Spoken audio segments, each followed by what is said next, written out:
નમસ્કાર મિત્રો, તો ફરીવાર સ્વાગત છે તમારું અમારી ચેનલ પીવી ન્યૂઝમાં। તો જી હા મિત્રો, ચૈતર વસાવાના પત્ની એટલે કે શકુંતલાબેન વસાવા, જે ચૈતર વસાવાના ધર્મપત્ની છે, તે અને અન્ય 9 વ્યક્તિ જે તાજેતરમાં જ એટલે કે દોઢ મહિના અગાઉ જે જેલમાં ગયા હતા તેની ધરપકડ કરવામાં આવી હતી। અત્યારે તો તેઓ હાલ ઘરે છે અને અત્યારે ચૈતર વસાવા અને અન્ય તેની સાથે 2 ખેડૂતોને જ રાખવામાં આવ્યા છે। બાકી બધાને જામીન ઉપર છોડવામાં આવ્યા છે, તે તો તમને ખબર જ હશે। તો આજે વાત છે ચૈતર વસાવાના ધર્મપત્ની શકુંતલાબેન વસાવા, જેને કોર્ટમાં રજૂ કરાયા બાદ તેને પણ પોલીસ સ્ટેશને લઈ જવાયા હતા અને તેને આરોપી તરીકે જેલમાં રખાયા હતા। તો તેનો અનુભવ શું રહ્યો અને તેણે શું લોકો પાસેથી સાંભળ્યું અને કેવી રીતે કાવતરું કરવામાં આવ્યું હતું, આ બધી વાતો તેમના જ મુખેથી આપણે સાંભળીએ। તો જી હા મિત્રો, શકુંતલાબેન વસાવા જે તેને પણ પોલીસ સ્ટેશને લઈ જઈ અને તેને પણ કસ્ટડીમાં રાખવામાં આવ્યા હતા, તો તેને વિશે શું પૂછપરછ થઈ તેના વિશેની માહિતી આપણે સંપૂર્ણ મેળવવાની છે। તો જી આ મિત્રો, વિડીયોમાં બન્યા રહેજો અને હું તમને વિડીયો બતાવું છું, તો તમે વિડીયો જોવો પહેલાં। વર્ષા વસાવા અને શકુંતલા વસાવા આપણી સાથે છે, એમની સાથે વાત કરવી છે। સરસ આદિવાસી કપડાં પહેરીને આજે બહુ જ બધા કાર્યક્રમોમાં પણ ગયા હતા અને સરસ તૈયારીઓ કરી હતી। બહુ જ સાંજ થઈ ગઈ છે, બધા થાકી પણ ગયા છે, પણ વર્ષાબેન આજનો કાર્યક્રમ અને ચૈતર વસાવાની ગેરહાજરીમાં વિસ્તારના લોકોએ એમને ખૂબ યાદ કર્યા હશે। નમસ્કાર।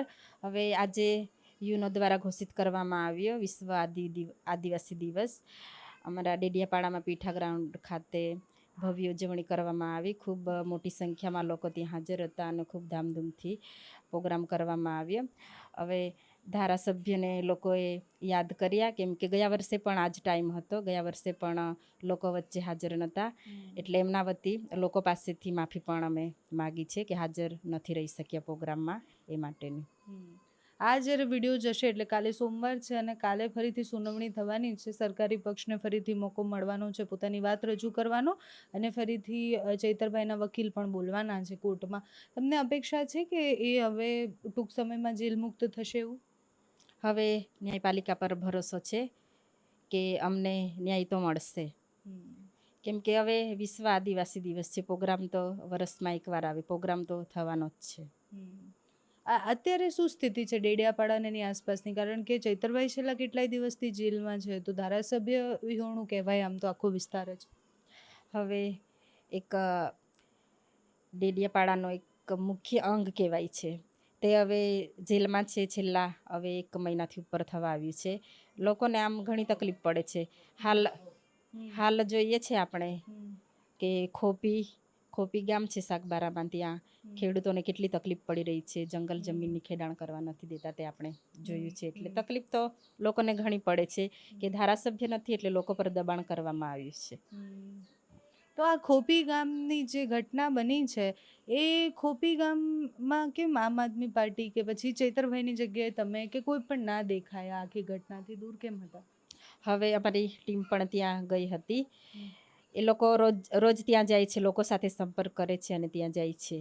હવે ધારાસભ્ય નથી પણ અમે નથી ગયા, પણ અમારી ટીમ ત્યાં ગઈ હતી અને લોકોની સાથે ઊભી છે। શકુંતલાબેન પણ છે, એમની સાથે વાત કરી। એમ તો શકુંતલાબેન મીડિયા સામે બહુ બોલતા નથી, પણ શકુંતલાબેન આટલા સમય પછી, મતલબ તમે લાંબો સમય જેલમાં રહીને આવ્યા, આજે આદિવાસી દિવસ હતો, પોતાના વિસ્તારના લોકોને મળ્યા, કેવું લાગ્યું? લોકો કયા પ્રકારનું અત્યારે ચૈતર વસાવાને કેસ વિશે વિચારી રહ્યા છે? આજે યુનો દ્વારા વિશ્વ આદિવાસી દિવસની ડેડિયાપાડા ખાતે ભવ્ય ઉજવણી કરવામાં આવી। લોકો ખૂબ મોટી સંખ્યામાં આવ્યા હતા। આદિવાસી રીત રિવાજ પ્રમાણે વિધિઓ, વાજિંત્રો અને પહેરવેશ સાથે આવ્યા હતા અને ખૂબ સારી રીતે ઉજવણી કરી અને અમને જોઈને પણ એમને ઘણી ખુશી જોવા મળી અને ધારાસભ્ય સાહેબને પણ થોડા દિવસમાં જામીન મળશે એવી લોકોએ આશા વ્યક્ત કરી છે। શકુંતલાબેન, તમે જ્યારે જેલમાં ગયા, તમે આટલા દિવસ સુધી જેલમાં રહ્યા, એ વાતાવરણ કેવું હતું તમારા માટે અને એમાંથી બહાર નીકળવું કેટલું અઘરું પડ્યું તમને? અમારે જેલમાં તો રહેવા માટે ખૂબ તકલીફ પડી। અમે 1 મહિનાથી જેલમાં બંધ હતા। જેલમાં હવે નીતિ નિયમો પ્રમાણે રહેવાનું હોય છે, જ્યારે બહારના વાતાવરણમાં અને જેલના વાતાવરણમાં ઘણો ફેર છે એવું અમને જોવા મળ્યું। શકુંતલાબેન, તમે જ્યારે જેલમાં હતા ત્યારે તમારી સાથે એક બીજા ચૈતરભાઈના બેન પણ હતા, જેમનું નામ પણ શકુંતલાબેન છે. એમને નાના બાળક સાથે જેલમાં આવ્યા હતા. એમની સ્ટોરી એ પણ તમારી સાથે જ હતા, તો એમને પણ ખૂબ તકલીફ પડી હશે ત્યાં. અમે જ્યારે જેલમાં ગયા ત્યારે અમને પૂછે છે કે તમે કયા કેસમાં આવ્યા, તો અમે કીધું કે અમે ચૈતર વસાવા સાથે આવ્યા છે અને અમને ભાજપવાળાએ કેસ કરાવ્યો છે.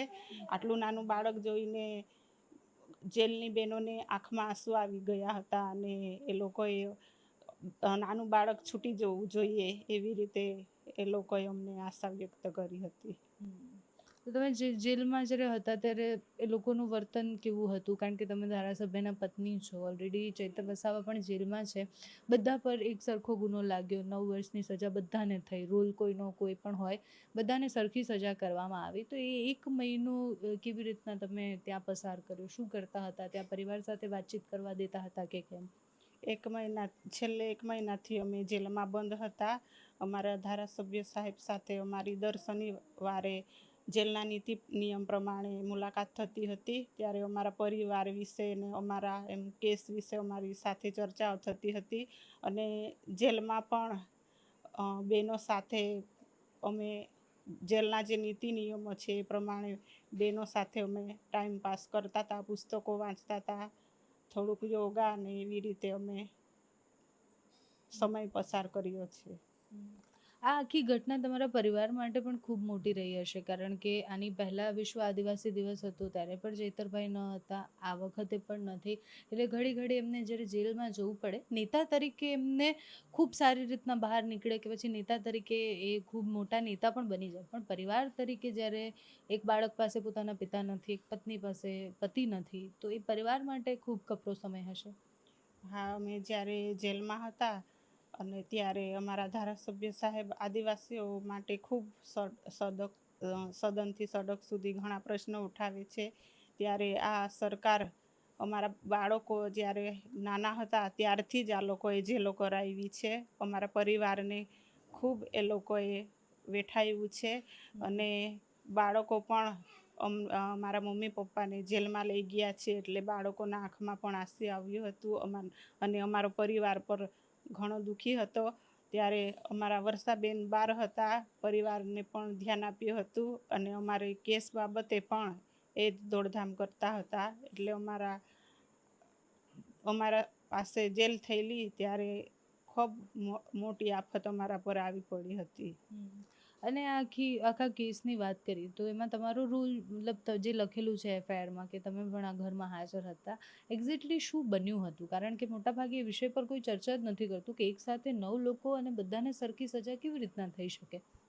વન વિભાગ દ્વારા આદિવાસી 3 ખેડૂતોનો વન વિભાગ દ્વારા રાત્રે 2 વાગે કપાસ કાપી નાખવામાં આવ્યો હતો અને ધારાસભ્ય ચૈતર વસાવાને આ લોકોને ન્યાય માટે એ લોકો ઘરે માંગણી કરવા માટે આવ્યા હતા.